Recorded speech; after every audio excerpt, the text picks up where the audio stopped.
Well, now on Radio 4, the final instalment of Sweet Tooth by Ian McEwan. The truth about Serena's work for MI5 is emerging, but there is a further revelation to come.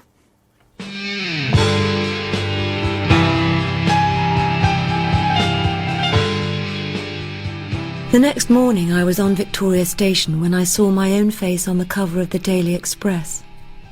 There I was, arm in arm with Tom, walking towards the camera. Above the photograph, the ugly block capitals shouted out, "Hayley's sexy spy." I was described as an undercover agent, working for MI5, given the task of liaising with Tom Hayley to facilitate a generous stipend. Tom's statement that he had never had any connection with a member of the intelligence services was highlighted in bold. He must have gone into hiding. How else to explain his silence? I came out of the stall, binned the paper, and just made the next train. Not since I'd travelled to the university in my best outfit to interview Tom had I crossed the Sussex Weald in full daylight. Staring at it now, at the charm of its hedgerows and bare trees just thickening in early spring, I experienced again the vague longing and frustration that came with the idea that I was living the wrong sort of life. I hadn't chosen it for myself. It was all down to chance. If I hadn't met Jeremy, and therefore Tony, I wouldn't be in this mess, travelling at speed towards some kind of disaster I didn't dare contemplate. The headlines meant my time with the service was over, but also that Tom had no choice but to be shot of me. And so I went round my problem until the train stopped at Brighton. The flat was empty and unusually neat. On the kitchen table was a parcel done up with brown paper and string, and lying on top of it, an envelope with my name on it in his writing. I sat down, opened the envelope, and began to read my second letter of the day. Dear Serena. Dear Serena, I wonder if you'll find the place sterile. Stripped clean of our life here together. I'm bringing this episode to an end, and there's always a degree of oblivion in tidiness. At any point before I've finished, you could fold this letter back into its envelope. Please don't. This is not an extended accusation, and I promise you it will end well, at least in certain respects. If you become weary, the bed is yours, the sheets are clean, all traces of our former selves lost to the laundrette. The kind lady there agreed to do the ironing. Ironed sheets remind me of the blank page, and that page was certainly large in my thoughts before Christmas, when I was convinced that I would never write fiction again. You were sweetly encouraging, though I know now that you had good professional reasons. I spent most of December staring at that blank page, and then something extraordinary happened. Someone came to see me. It happened when I'd taken my sister back to her hostel in Bristol. A stranger approached me as I was getting into the car. He knew my name, and he told me he had something important to tell me about you. I was curious, and I let him buy me a coffee. You'll have guessed by now that this was Max Greatorex. First, he told me who you and he worked for. Then he laid out the sweet tooth operation for me. Because you were beautiful as well as clever, actually his word was cunning.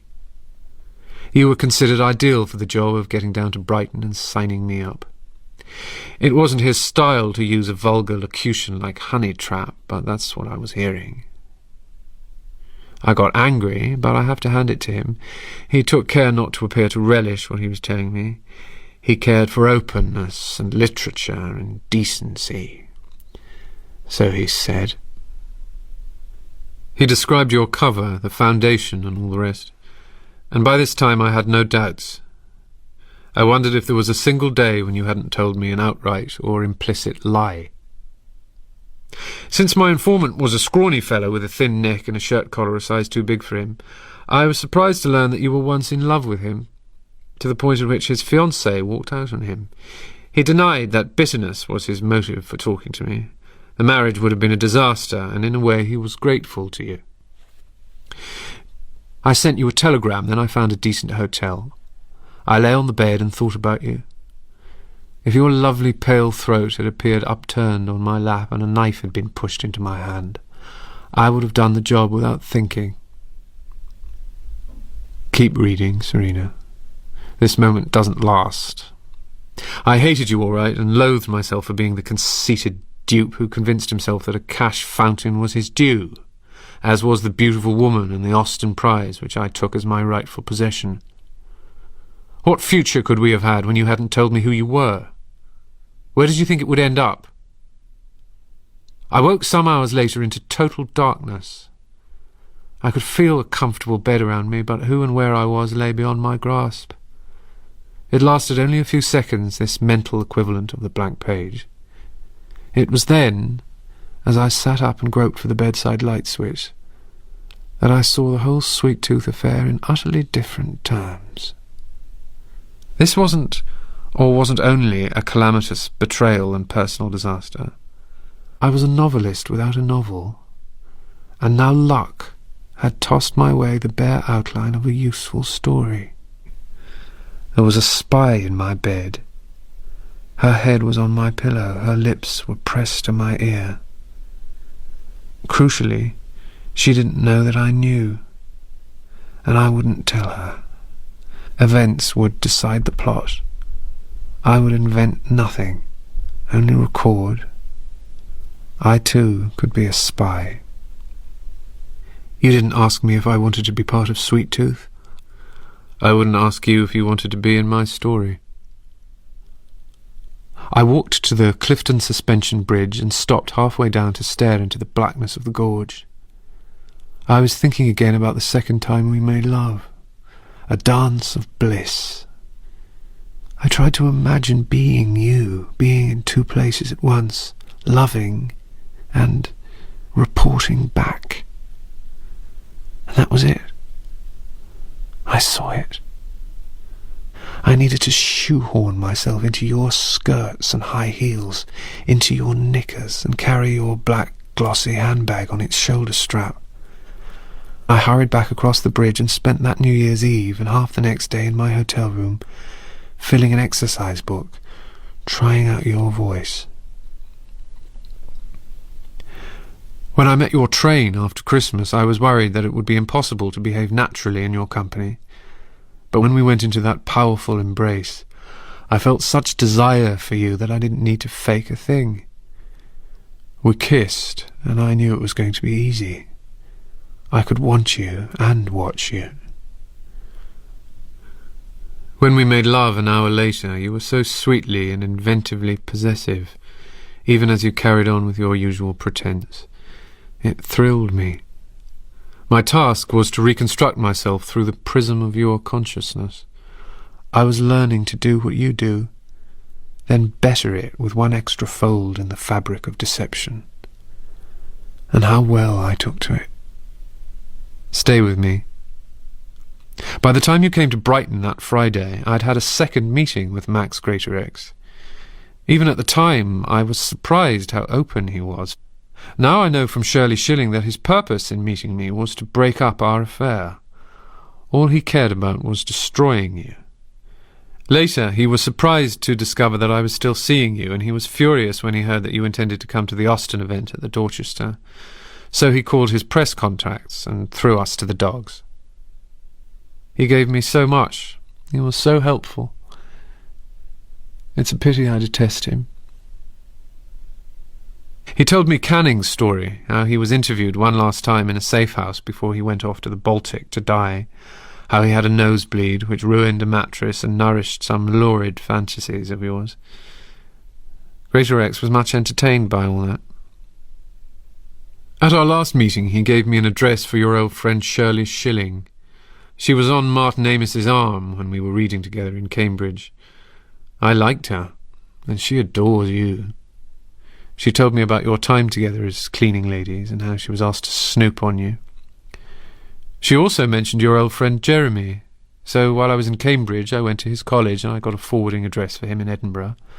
From Cambridge I went on to see your sister, where I got your childhood and teenage years. I wrote to Jeremy to present myself as a good friend who was passing through Edinburgh. I knew you wouldn't mind a lie. How else would I have got the story of how you came to write for Quiz? I had my material, the wafer of gold, and the motivation to hammer it out. The Austen Prize seemed like a monstrous distraction. I set myself a target of 1,500 words a day, 7 days a week. Sometimes, when my invention ran out, it was near impossible, and at others, it was a breeze because I was able to transcribe our conversation minutes after we'd had it. Last Saturday, when you came back to show me the Guardian story, I pretended to love you too much to suspect you. When you suggested making a statement to the Press Association, I knew it was pointless, but why not? It touched me when you tried to dissuade me from claiming to know no one from the intelligence service. You were in agonies as you tried to protect me. So why did I make the claim anyway? More story. I couldn't resist it. I knew I was about to do myself a lot of harm, but I didn't care. I was reckless and obsessed. I wanted to see what happened. Face it, Serena, the sun is setting on this decaying affair, and the moon and stars are too. I'll be accused of lying in my statement to the Press Association, of taking money from an inappropriate source, of selling my independence of thought. Your employers have embarrassed their political masters. There'll be derision and blushes and a sacking or two. As for you, you have no chance of surviving tomorrow's press. You appear stunning in the photographs, I was told, but you'll be looking for a job. I really believed that I could write you out of my system and say goodbye, but I had to go to Cambridge to get your terrible degree, make love in a Suffolk cottage to a kind old toad, live in your Camden bedsit, suffer a bereavement. I had to taste your loneliness, inhabit your insecurity, your longing for praise from superiors, your ignorance and vanity, your minimal social conscience, moments of self-pity and orthodoxy in most matters, and do all this without ignoring your cleverness, beauty and tenderness, your love of sex and fun, your wry humour and sweet protective instincts. To recreate you on the page, I had to become you and understand you, and in doing that the inevitable happened. When I poured myself into your skin, I should have guessed at the consequences. I still love you. No, that's not it. I love you more. What I'm working my way towards is a declaration of love and a marriage proposal. Didn't you once confide to me your old-fashioned view that this was how a novel should end? With a marry me? With your permission, I'd like to publish one day this book on the kitchen table. But there are obstacles. We wouldn't want you or Shirley or even Mr. Greatorex to languish behind bars at Her Majesty's leisure. So we'll have to wait until well into the 21st century to be clear of the Official Secrets Act. A few decades is time enough for you to tell me about the rest of your secret work, and time to insert those backward glances. In those days, back then. Tonight, I'll be on a plane to Paris to stay with an old friend. When I've faded from the headlines, I'll come straight back. If your answer is a fatal no, well, this is the only copy and you can throw it to the flames. If you still love me and your answer is yes, then our collaboration begins, and this letter, with your consent, will be Sweet Tooth's final chapter. Dearest Serena, it's up to you.